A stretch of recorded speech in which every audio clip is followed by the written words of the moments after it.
बाहर का संसार नहीं भी है, समाप्त भी कर दिया गया, तो भी आप खतरे में हैं।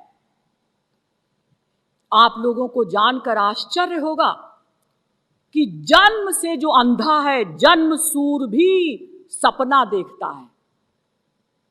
अरे हम लोग सपना देखते हैं कैसे?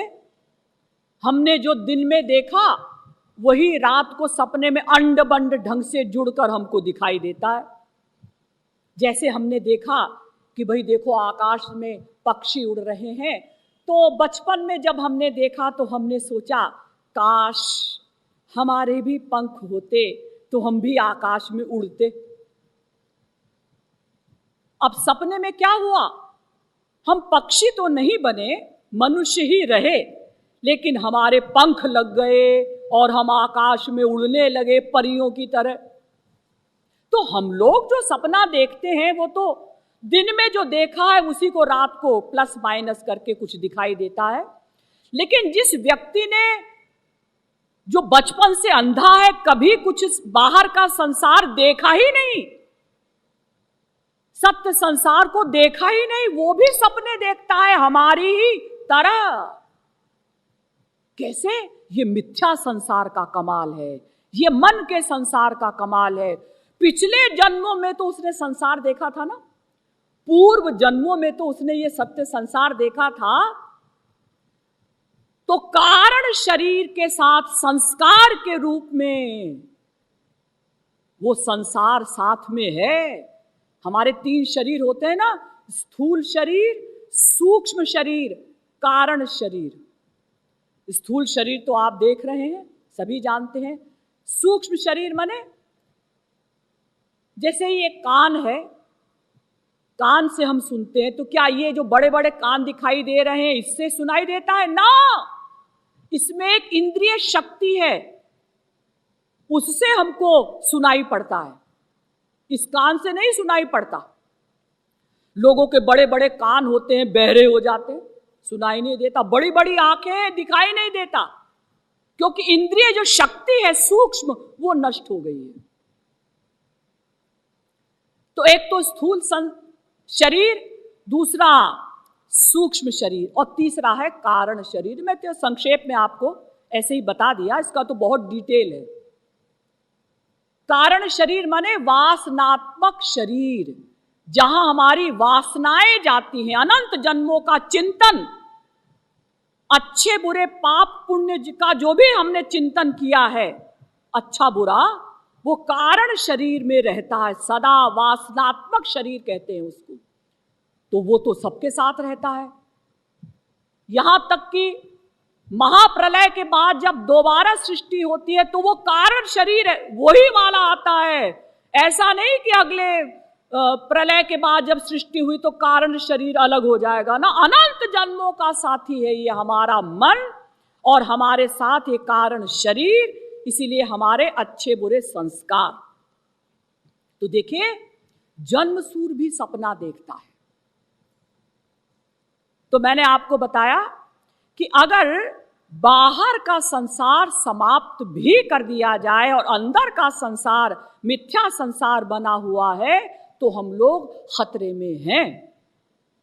एक बात और समझिए, ईश्वर निर्मित ये सत्य संसार सत्य है और इसमें कोई परिवर्तन नहीं होता, और मन के द्वारा जो हम संसार बनाते हैं ये मिथ्या है और परिवर्तनशील है। कैसे? जैसे मान लीजिए 2 लोग खड़े हैं, उन्होंने दूर से देखा, अरे यार लगता है कि ये हीरा है, बड़ा चमक रहा है। दोनों ने कहा हाँ लगता तो है। दोनों दौड़े उस हीरे को उठाने के लिए। एक थोड़ा तेज दौड़ा, उसने झपट्टा मारकर हीरे को पकड़ लिया। बड़ा खुश है, अरे कितना बड़ा हीरा है, करोड़ों का होगा, कितनी चमक है इसमें। अब दूसरा व्यक्ति बेचारा देर से पहुंचा, वो खिसिया गया, क्योंकि हीरा किसी का था तो था नहीं, जिसने पहले पकड़ लिया उसी का हो गया। अब एक तीसरा व्यक्ति आया, उसने कहा भाई क्या बात है, तुम बड़े खुश हो? हाँ जी, हमको ये हीरा मिला है, करोड़ों का होगा। और तुम दुखी हो क्यों? हमें ये हीरा नहीं मिला। तो तीसरा व्यक्ति कहता है नहीं मिला तो क्या हुआ, पत्थर ही तो है, अरे कांच ही तो है। तो देखिए, जो व्यक्ति ये नहीं जानता कि ये हीरा है, उसको हीरे से न सुख मिलता है न दुख मिलता है। जो ये जानता है कि ये हीरा है और उसको हीरा मिल जाता है, उसको हीरे से सुख मिल रहा है। जो ये जानता है कि ये हीरा है और उसे नहीं मिला, उसको हीरे से दुख मिल रहा है।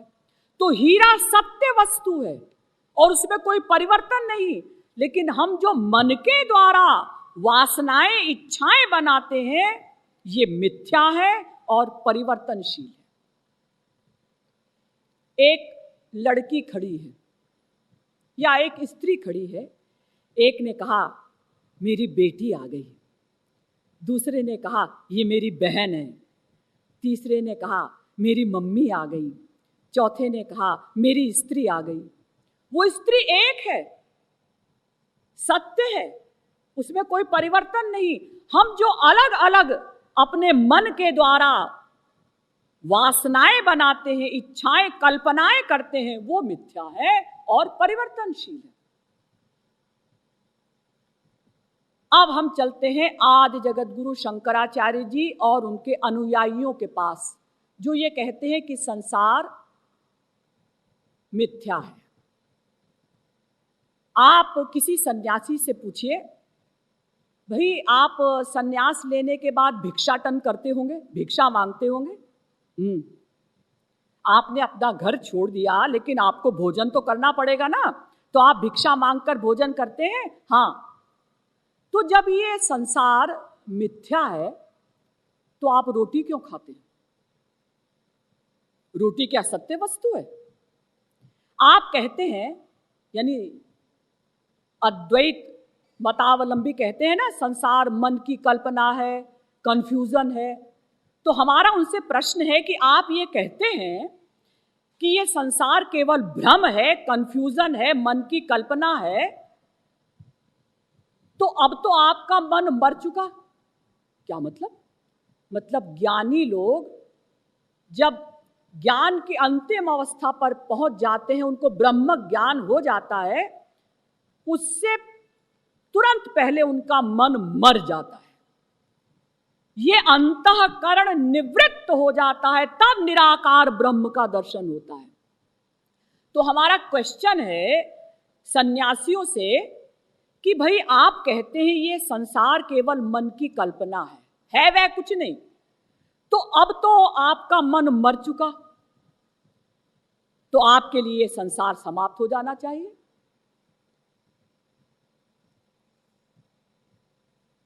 कहां समाप्त हुआ? सब तो वैसा का वैसा बना हुआ है। ठीक है, आप उसको ब्रह्ममय देखते हैं चूंकि आपकी ब्रह्म दृष्टि है, और हम मायामय देखते हैं चूंकि हमारी माइक दृष्टि है, लेकिन संसार समाप्त तो नहीं हुआ।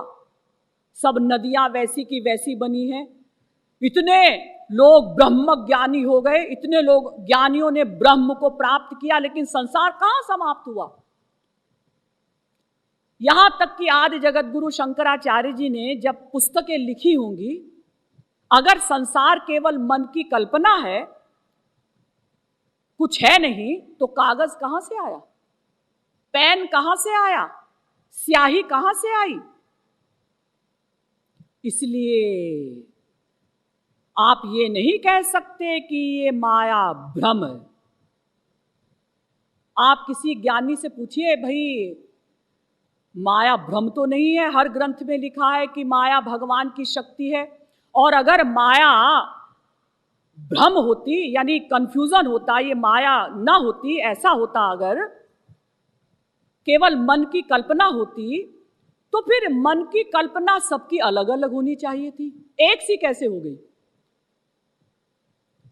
किसी गधे को सब लोग गधाई क्यों देखते हैं? कोई उसको गधा देखे, किसी की मन की कल्पना हो जाए ये तो सूअर है, किसी की मन की कल्पना ऐसी होनी चाहिए ये मनुष्य है, ऐसा तो नहीं होता। गधा सबको गधा दिखाई देता है, मनुष्य सबको मनुष्य दिखाई देता है, स्त्री सबको स्त्री दिखाई देती है। इसका मतलब ये माया, ये संसार मन की कल्पना नहीं है, सत्य है। तो फिर आप क्यों कहते हैं कि ये माया भ्रम है, कंफ्यूजन है? तो फिर उनसे पूछा जाए कि अब बताओ आपकी ये माया क्या है, ये संसार क्या है?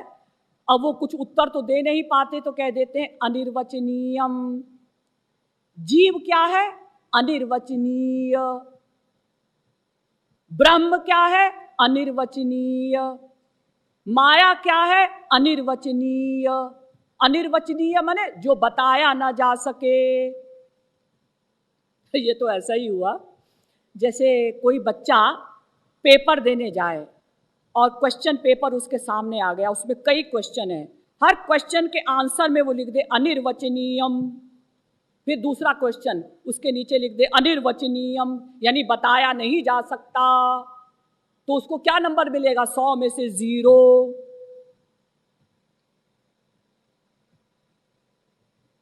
हमारे गांव में शादी विवाह के समय में पंडित लोग भी आते हैं बारात में। दोनों पक्ष के पंडित रहते हैं, कन्या पक्ष के भी और वर पक्ष के भी, और उनमें शास्त्रार्थ होता है। पुराने जमाने से ये चला आ रहा है।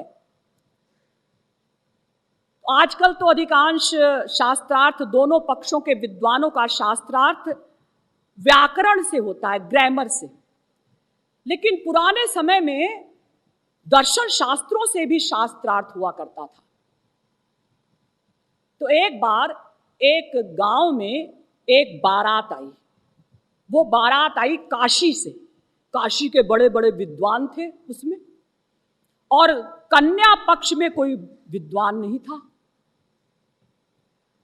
अब कन्या पक्ष के जो लोग थे उन्होंने सोचा ये तो हमारी बड़ी इंसल्ट होगी, शास्त्रार्थ हमारा कोई भी पंडित कैसे करेगा? हमारे तो किसी भी पंडित को संस्कृत भी नहीं आती, वेद शास्त्र पढ़ने की कौन कहे, क्या करे? तो उनमें एक तार्किक था, उसने कहा भाई ऐसा करते हैं कि हमारे जो ये पंडित जी है ना, जिनको कुछ नहीं आता, केवल सत्यनारायण की कथा करते, ऊल जुलूल ऊट पटांग ऐसे ही बोलते हैं, ज्ञान उनको कुछ है नहीं, ऐसे ही पढ़ लिया और कथा बोल दी। संस्कृत का ABCD भी उनको नहीं आता। हर जगह बस वो गंगाए नमः, जमुनाए नमः, कृष्णाय नमः, रामाय नमः, हर जगह आय लगा देते हैं। उनको पता ही नहीं है कि गंगा यई नमः, जमुना यई नमः लिखना चाहिए। वो तो गंगाय नमः, जमुनाय नमः, विष्णाय नमः, विष्णवे नमः होना चाहिए। उनको ज्ञान नहीं है। ज्ञान तो जिसको संस्कृत आती है उसको होगा। वो तो हर जगह आय लगा देता है, बस छुट्टी। तो अब क्या करें? तो ऐसा करते हैं कि ये लंबे चौड़े तो हैं ही, इनकी पर्सनैलिटी तो अच्छी है, तो बड़ी सी पगड़ी इनके सिर पे बांध दो और बढ़िया से कपड़े पहना दो और गमछा डाल दो। तो वो पंडित जी, जिनको कुछ आता नहीं था, संस्कृत का एक अक्षर का भी जिनको ज्ञान नहीं था, वो बड़ी सी पगड़ी उनको बांध दी गई और बढ़िया से कपड़े पहना दिए और उनको बता दिया कि देखो, वर पक्ष का कोई भी विद्वान, कई विद्वान आए थे वहां से, काशी से, तुमसे जो भी क्वेश्चन करे तो तुम बस यही बोल देना, अशुद्धम नो वक्तव्यम, यानी अशुद्ध मत बोलो, तुम अशुद्ध बोल रहे हो।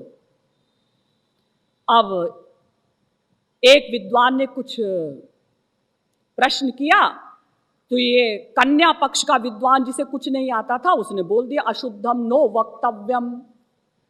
अब वो विद्वान सोचता है मैंने क्या गलत बोला, क्या गलत बोला। फिर संभल कर उसने बड़े सावधान होकर फिर प्रश्न किया, फिर उसने कह दिया अशुद्धम नो वक्तव्यम। अब दूसरा पंडित आया, दूसरे विद्वान आए, उन्होंने भी कोई प्रश्न किया, फिर ये तो विद्वान था नहीं, फिर इस पंडित जी ने कह दिया अशुद्धम नो वक्तव्यम। अब तीसरे पंडित जी आए, उन्होंने भी कुछ पूछा, फिर उसने कह दिया अशुद्धम नो वक्तव्यम, चूंकि उसको कुछ आता ही नहीं था इसके अलावा। तो सारे विद्वान परेशान हो गए, क्या बात है कि ये इतना बड़ा विद्वान है कि हम जो कुछ बोलते हैं, जो प्रश्न करते हैं, हर एक में गलती निकाल देता है। तो एक विद्वान ने सोचा कि कुछ गड़बड़ है। तो उस विद्वान ने पूछा किम अशुद्ध मत्र, यानी किम अशुद्धम अत्र, मैंने क्या अशुद्ध बोला? फिर उसने कह दिया अशुद्धम नो वक्तव्यम। तो सब विद्वान समझ गए कि इसको यही आता है, अशुद्धम नो वक्तव्यम, और कुछ इसे आता ही नहीं है। ऐसे ही इन ज्ञानियों से पूछो, ब्रह्म क्या है? अनिर्वचनीयम। जीव क्या है? अनिर्वचनीयम। माया क्या है? अनिर्वचनीयम। तो जब अनिर्वचनीयम ही है सब, तो तुम बता क्या रहे हो कि ब्रह्म की उपासना करो, जिसके विषय में तुम कुछ बता ही नहीं सकते, जो वो अनिर्वचनीय है। तो आप लेक्चर क्या दे रहे हैं हमको ज्ञान मार्ग का? तो मेरा प्रश्न है उन सन्यासियों से जो ये कहते हैं कि भाई ये संसार मिथ्या है। एक बात बताइए, आप रोटी दाल पहले भी खाते होंगे, अब भी खाते होंगे? हाँ, खाते तो हैं। क्यों खाते? रोटी दाल क्या सत्य वस्तु है? जय जय मम सद्गुरु सरकार, तुम ही दीन जनन रखवार। जय जय मम सद्गुरु सरकार, तुम ही दीन जनन रखवार। जय जय मम सद्गुरु सरकार, तुम ही दीन जनन रखवार। जय जय मम सद्गुरु सरकार, तुम ही दीन जनन रखवार। हाँ, जय जय जय सद्गुरु सरकार, सद्गुरु पर तन मन धनवार। जय जय जय सद्गुरु सरकार, सद्गुरु पर तन मन धनवार। ओ जय जय मम सद्गुरु सरकार, तुम ही पति तन की पतवार। जय जय मम सद्गुरु सरकार, तुम ही पति तन की पतवार। ओ जय जय मम सद्गुरु सरकार, तुम ही पति तन की पतवार। जय जय मम सद्गुरु सरकार, तुम ही पति तन की पतवार। ओ जय जय जय सद्गुरु सरकार, सद्गुरु पर तन मन धनवार। जय जय जय सद्गुरु सरकार, सद्गुरु पर तन मन धनवार। हाँ, जय जय मम सद्गुरु सरकार, तुम ही